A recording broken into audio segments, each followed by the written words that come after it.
kembali dalam program belajar Sekilo. Sekolah kita online. Hari ini kalian akan belajar mengenai tema 4, globalisasi, subtema 2, globalisasi dan manfaatnya, pembelajaran 4 sampai 6. Sebelum kita mulai belajar, tidak bosan-bosannya Ibu ingatkan kalian untuk selalu melaksanakan protokol kesehatan dimanapun kalian berada. Jangan lupa kelengkapan belajar kalian juga dipersiapkan. Nah, sebelum kita mulai belajar, sebaiknya kita berdoa terlebih dahulu. Silakan kalian berdoa menurut agama dan kepercayaan kalian masing-masing. Berdoa, mulai. Selesai. Tujuan adalah menelaah keragaman sosial, budaya, dan ekonomi masyarakat. Tujuan yang kedua yaitu menggali informasi dari isi teks eksplanasi yang disajikan. Yang ketiga adalah menganalisis posisi dan peran Indonesia dalam lingkup ASEAN. Yang keempat, membuat brosur bahaya narkoba. Keberagaman sosial masyarakat. Apa itu keberagaman sosial? Keberagaman sosial adalah segala sesuatu yang berhubungan dengan keanekaragaman atau perbedaan dalam suatu masyarakat atau lingkup tertentu. Keberagaman sosial itu terjadi karena banyaknya jenis suku, agama maupun adat istiadat yang ada di Indonesia itu bercampur menjadi satu karena kita hidup dengan berbagai macam orang dari beberapa daerah dan suku yang berbeda. Lalu apa itu keberagaman budaya? Keberagaman budaya yaitu merupakan suatu kebiasaan ataupun keanekaragaman yang telah dimiliki oleh bangsa Indonesia, baik budaya lokal, nasional, ataupun internasional. Budaya Indonesia sangatlah beragam, mulai dari tarian daerah, musik, ataupun adat istiadat. Dan sekarang peran kita lah sebagai pemuda untuk mempertahankan. Lalu, bagaimana dengan keberagaman ekonomi masyarakat?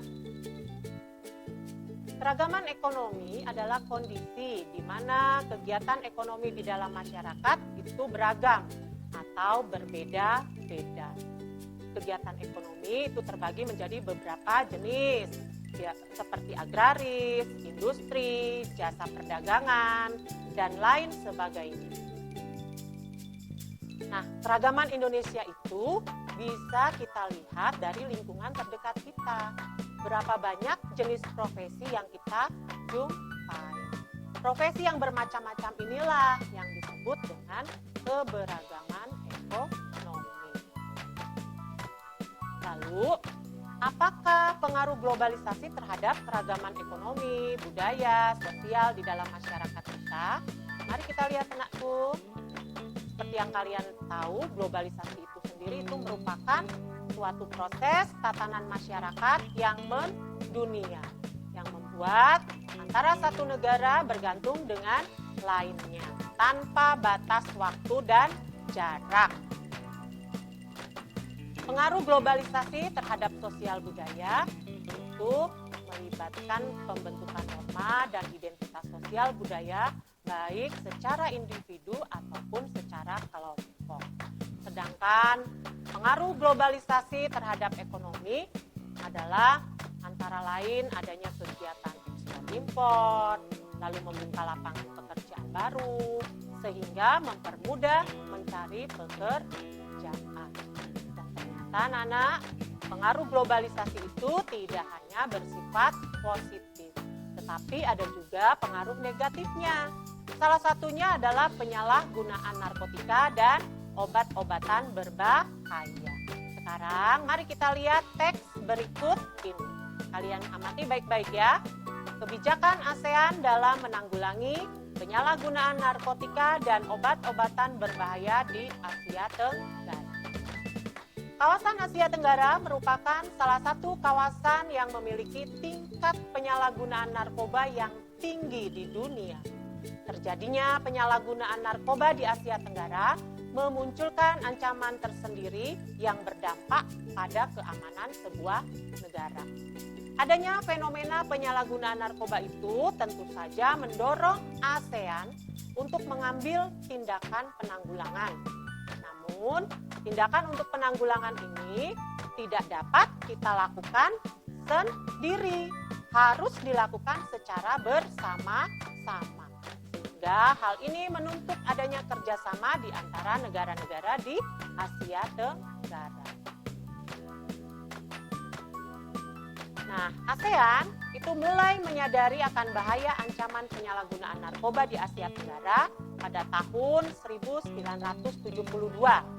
Saat itu juga ASEAN pertama kali mengeluarkan kebijakan yang merespon ancaman narkoba. Kebijakan penanggulangan penyalahgunaan narkoba di Asia Tenggara disepakati dalam ASEAN Drug Expert Meeting on the Prevention and Control of Drug Abuse yang dilaksanakan di Manila, Filipina. Hingga pada tahun 1998, ASEAN mulai melaksanakan komitmen bersama terkait penyalahgunaan narkoba yang tertuang dalam rencana pelaksanaan terwujudnya Drug Free ASEAN 2020. Yang kemudian komitmen bersama itu dipercepat menjadi Drug Free ASEAN 2015. Nah, Indonesia tentu saja menyadari pentingnya kerjasama tersebut. Sehingga Indonesia mempunyai peranan yang cukup besar di lingkup ASEAN. Apa saja peranan Indonesia di lingkup ASEAN? Nah, berikut akan kita lihat beberapa peranan Indonesia di lingkup ASEAN. Yang pertama, Indonesia itu sebagai salah satu negara pelopor berdirinya ASEAN. Yang kedua, Indonesia sebagai penyelenggara konferensi tingkat tinggi atau KTT ASEAN pertama yang dilaksanakan di Denpasar, Bali pada tanggal 23 sampai 24 Februari 1976. Yang ketiga, Indonesia juga mengirimkan pasukan Garuda 4 dan 5 yang tergabung dalam pasukan perdamaian PBB ke Vietnam pada tahun 1973 sampai 1974. Dan peran Indonesia yang keempat adalah mengirimkan pasukan Garuda 12 ke Kamboja pada tahun 1992. Selain peran-peran ini, masih adakah peran yang lain? Tentu saja masih. Berikutnya adalah Indonesia juga menyetujui terbentuknya kawasan ASEAN yang damai, bebas, netral dengan ditandatanganinya deklarasi Jokvan di Kuala Lumpur pada tanggal 27 November 1971. Lalu peranan yang keenam adalah memfasilitasi perdamaian pemerintah Filipina dan gerakan pembebasan Moro pada tahun 1974.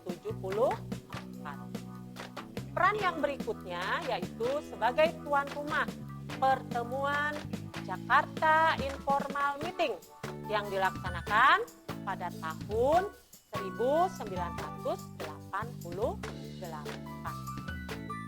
Peran yang selanjutnya adalah Indonesia juga berperan sebagai penyelenggara KTT ke-9 ASEAN di Bali. Nah, itu adalah peran Indonesia di lingkup ASEAN. Nah, peran Indonesia itu juga mencakup beberapa bidang. Nah, ada di bidang ekonomi, ada di bidang politik dan kemanusiaan, ada di bidang kelautan, ada juga di bidang ketenagakerjaan. Apa peran Indonesia di bidang ekonomi? Salah satunya adalah menciptakan dan menginisiasi peran ASEAN setelah terbentuknya Masyarakat Ekonomi ASEAN atau biasa disingkat MEA. Lalu dalam bidang politik dan kemanusiaan, Indonesia berperan aktif membantu masalah kemanusiaan di Rohingya, Myanmar. Pada bidang kelautan, Indonesia mendorong penguatan kerjasama keamanan maritim dengan mencegah pemancingan ilegal atau yang biasa kita kenal dengan istilah illegal fishing. Lalu pada bidang ketenaga kerjaan apa? Nah, pada bidang ketenaga kerjaan, Indonesia berhasil meyakinkan untuk menyepakati Vientiane sebagai upaya menghapus diskriminasi kerja dan memberi jaminan perlindungan pekerja. Nah, itulah beberapa peran Indonesia di lingkup ASEAN. Ya, sudah paham? Nah, anak-anak, kalian sebagai generasi muda penerus bangsa itu juga bisa ikut berperan aktif dalam upaya menanggulangi masalah-masalah yang terkait dengan penyebaran narkoba dan obat-obat berbahaya.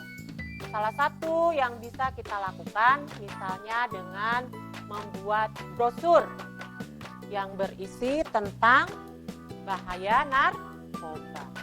Nah, apa saja yang kita persiapkan untuk membuat sebuah brosur? Ada beberapa hal yang perlu kita persiapkan.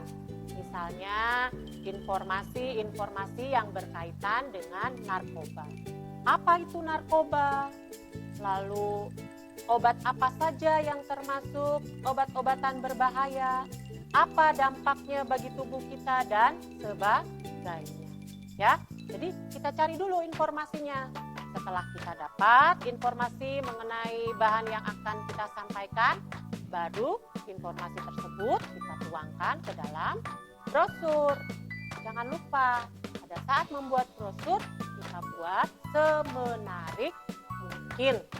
Dan selain itu juga pergunakan bahasa atau kalimat ajakan yang baik, yang sopan dan menarik.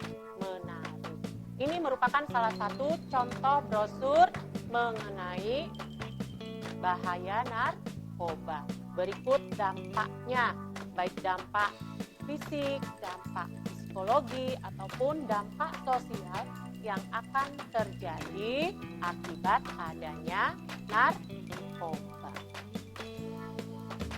Nah, anak-anak, itu adalah pembelajaran kita hari ini. Mari kita simpulkan pembelajaran yang sudah kita laksanakan. Mulai dari yang pertama, yaitu mengenai globalisasi. Itu terjadi akibat kemajuan yang pesat di bidang ilmu pengetahuan, teknologi, informasi, dan komunikasi. Lalu yang kedua, untuk menanggulangi penyalahgunaan narkoba itu tidak dapat dilakukan oleh sebagian pihak atau hanya satu negara saja, tetapi harus dilakukan secara bersama-sama. Sehingga perlu adanya kerjasama antar negara ASEAN.